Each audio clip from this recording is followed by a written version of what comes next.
자, 다음 이제 내용은 구체적으로 probabilistic approach의 여러 가지 사례들이 있습니다. 그런 것들을 하나씩 살펴보도록 하겠습니다. 구체적으로는 네 가지를 살펴보게 될 거예요. 우선은 Bayesian decision theory, 그리고 parameter estimation, 그 다음에 bias variance trade-off, 그리고 probabilistic modeling에 대한 내용, 이렇게 네 가지를 다루도록 하겠습니다. 모티베이션을 주기 위해서 뭐 여러 가지 머신러닝 태스크가 있을 수 있지만 우리는 클래시피케이션을 모티베이팅 이그젬플로 사용하겠습니다. 클래시피케이션 여러분 잘 알다시피 이제 슈퍼바이즈드 러닝의 가장 대표적인 사례이고요. 답이 있는 그런 데이터를 이용해서 학습해서 분류해주는 그런 문제가 됩니다. 많은 클래시피케이션 테크닉이 있지만 그 중에서 한 가지는 discriminative한 approach예요. 여러분이 서포트 벡터 머신 같은 걸 통해서 살펴봤죠. 그래서 조금 수식을 더 붙이자고 하면 이제 베이지안과는 조금 대비되는 그런 의미로 non-Bayesian discriminative approach라고 적어보도록 하겠습니다. 우리가 알고 있는 서포트 벡터 머신을 가만히 생각해 보시면 이제 그 데이터가 주어지죠. 여기 x라고 하는 데이터가 주어지면 우리는 weight하고 bias를 알아내서 학습을 통해서 알아낸 뒤에 소위 말하는 이 시그널 값의 부호를 따져주게 됩니다. 그것이 파지티브냐 네거티브냐에 따라서 파지티브일 경우에 뭐 파지티브 클래스, 네거티브일 경우에 네거티브 클래스, 뭐 true, false 뭐 이런 식으로 바이너리 클래시피케이션을 해주게 되는 거죠. 그 과정에서 우리는 프로바빌리스틱 모델링을 하지 않았습니다. 바로 직접적으로 클래스의 바운더리를 구해주는 그런 아이디어에 대해서 배웠죠. 서포트 벡터 머신 같은 경우에는 하이퍼플레인을 학습하는 그런 모델이었어요. 그래서 직접적으로 디렉틀리 클래스 레이블을 출력으로 주는 그런 방법이 되겠습니다. 여기에 대한 대안 여러 가지가 있을 수 있는데 그 중에 하나는 probabilistic한 classification이에요. 그래서 여기서 어떻게 하냐면 이제 두 단계로 일단 설명을 하도록 하겠습니다. 자, 첫 번째 단계에서는 어떻게 하냐면 X라고 하는 데이터를 관찰했을 때 K번째 클래스 CK라고 하겠습니다. 이것의 확률, 즉 일종의 posterior probability를 우리는 estimation 해주게 됩니다. 이 PCK given X는 PCK given X는 어떤 의미냐면 input 데이터 X가 주어졌을 때, 즉 에비던스로서 우리가 관찰을 한 거예요. 그랬을 때 우리에게 large K라고 하는 수의 클래스가 있다. 만약에 바이너리 같은 경우는 K가 2겠죠. 그렇죠? 그랬을 때 거기에 뭐 스몰 k 번째 클래스에 속할 컨디셔널 프로버빌리티가 되겠죠. 그리고 x를 관찰한 이후에 ck의 확률을 묻고 있기 때문에 일종의 posterior probability이기도 합니다. 자, 그런 다음에 어떻게 하냐면 우리는 물어보는 거예요. x라고 하는 관찰값을 봤는데 c1의 확률을 구해봐요. 그랬더니 이게 0.2였어요. 그럼 바이너리 클래시피케이션을 가정하면 c2에 대한 거는 0.8이겠죠. 그렇죠? 그러면 이 둘을 비교하고 두 번째 확률이 더 높구나. 포스티어가 C2가 더 크구나. 라고 판정을 해주고 그러면 X야 너의 클래스는 넘버 2다. 즉 너는 C2에 속한다. 라고 해주는 이런 식의 클래시피케이션 방법이 되는 거죠. 그래서 여기 읽어보면 most probable한 그런 클래스가 있겠죠. 걔를 X에 대한 클래스로 그 리턴해주는 즉 클래시파이어의 아웃풋 H of X를 어떻게 정의하냐면 우선 CK를 모든 그 K에 대해서 구해주게 되고요. 그런 다음에 이 중에 제일 큰 K, 그래서 R, Max, K 이것을 우리의 클래시파이어의 아웃풋으로 정해주는 이런 방법이 됩니다. 그래서 아주 유명한 스타일의 클래시피케이션이고요. 이것을 probabilistic classification의 한 사례로 볼 수 있습니다. 그래서 여기서는 포스트리어가 맥시마이진, 그죠? 포스트리어 확률값을 구한 다음에 그것이 맥시멈인 그런 클래스에 할당해주는 그런 방법이라는 거죠. 그래서 역시 이 두 번째 probabilistic classification에 대해서도 자세하게 우리가 다뤄주도록 하겠습니다. 자, 그래서 이 슬라이드에서는 이제 예를 들면 크게 discriminative한 이런 첫 번째 서포트 벡터 머신과도 같은 이런 거. 그다음 두 번째로 이제 포스트리어 확률에 근간한 어떤 probabilistic classification 이렇게 뭐 여러 가지 다른 종류가 있음을 이해해 주세요. 자, 이제 방금 전에 설명했던 클래시피케이션을 구체적인 사례로 해서 베이지안 디시전 티어리를 설명하도록 하겠습니다. 베이지안 디시전 티어리는 굉장히 오랜 기간 많은 서로 다른 그런 디서플린 분야에서 연구가 되어 왔고요. 실제로 머신러닝에 있어서 굉장히 펀더멘털한 그런 통계적인 어프로치가 됩니다. 자, 이것은 어떤 것에 가정을 두고 있냐면 뭔가를 퀀티파잉 하는데 첫 번째로는 확률값을 이용합니다. 확률값을 이용해서 다양한 그런 디시전을 이제 할 수 있는데요. 그래서 구체적으로 우리는 클래시피케이션에 대한 이야기를 할 겁니다. 그런데 이제 이런 다양한 디시전을 내림에 있어서 여러 가지 트레이드 오프들이 있을 수 있는데 이런 트레이드 오프를 정량화해서 동작하게 되고요. 그 다음에 이런 디시전을 내릴 때 여러 가지 비용이 수반될 겁니다. 예를 들면 뭐 에러 같은 것들이 있을 수 있을 텐데요. 그런 것들도 역시 퀀티파이 함에 근거하고 있습니다.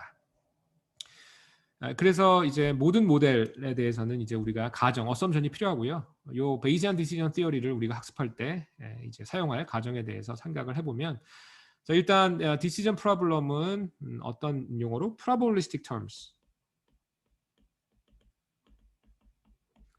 그래서 어떤 뭐 prior probability니 conditional probability, 뭐 posterior probability 이런 식으로 우리에게 이제 주어진다라고 가정을 할 거고요. 그 다음에 모든 relevant한 probability value들이 다 우리에게 주어져 있다라고 당분간은 문제를 심플하게 하기 위해서 가정을 할 겁니다. 물론 이제 unknown이 등장하는 그런 상황도 우리가 추후에 학습하게 될 거예요. 그래서 방금 이야기한 대로 probabilistic structure, probabilistic 구조가 완벽히 알려져 있지 않은 그런 상황에 대해서도 우리가 베이지안 디시전 티어리를 적용할 수 있고요. 그런 것들도 뒤쪽에서 살펴보긴 할 겁니다. 하지만 당분간은 간결한 논의를 위해서 모든 관련 있는 probabilistic value가 다 알려져 있다라고 가정을 하고 설명을 하겠습니다. 구체적인 사례를 들어서 전개하면 좀 쉬울 것 같네요. 그 생선을 분류하는 그런 문제를 가정해 보겠습니다. 우리의 가정은 세상에 두 종류의 피쉬만 존재한다. 아니면 뭐 현실적으로는 지금 우리가 통조림 공장에서 알바를 하고 있는데 이 알바를 하는 이 공장에 들어오는 생선의 종류는 두 가지다. 뭐 이렇게 볼 수도 있겠죠. 자, 그래서 구체적으로 씨베스 즉 농어 그리고 세먼 연어. 농어 아니면 연어가 있다. 아마도 우리가 뭐 그 알래스카로 알바를 떠났다. 뭐 그런 상황인가 보네요. 자, 그 다음에 state of nature 또는 클래스는 뭐 랜덤 베리어블이라고 우리가 가정을 하겠습니다. 그래서 컨베이어 벨트 공장에 통조림 공장에 피쉬가 올라오는데 이렇게 생선이 이렇게 있는데 이 생선의 종류 농어 아니면 연어인데 어떤 거일지는 랜덤하다는 거예요. 자, 그래서 C, large C를 물고기의 타입으로 해보도록 하죠. 그래서 C1은 연어, C2는 농어라고 가정을 하고요. 그 다음에 그 prior probability 또는 a priori probability라는 것이 있는데 예를 들면 생선이 연어일 확률 같은 거 이것을 PC1이라고 하고 그다음 농어일 확률 이것을 PC2라고 한번 해보죠.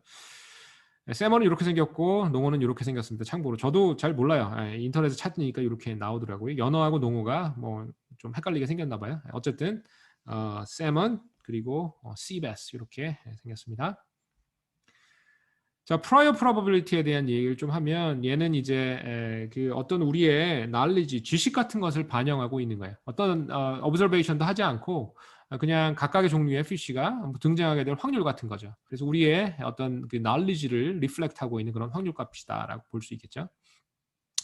그래서 실제로 어떤 관찰을 하기 전에 그냥 뭐 알래스카 지방의 여름에 뭐 연어가 잡힐 확률 뭐 이런 거겠죠. 자, 그래서 PC1하고 PC2라고 우리가 prior probability를 이야기했으니까 우리가 decision making을 할 때 단순히 prior 확률만 가지고도 분류할 수 있을 거예요. 예를 들면 통조림 공장에 우리가 알바를 뛰고 있는데 뭐 여름이고 여름에는 알래스카 지방에 제가 잘은 모르겠습니다만 뭐 확률적으로 90%가 연어가 잡힌다.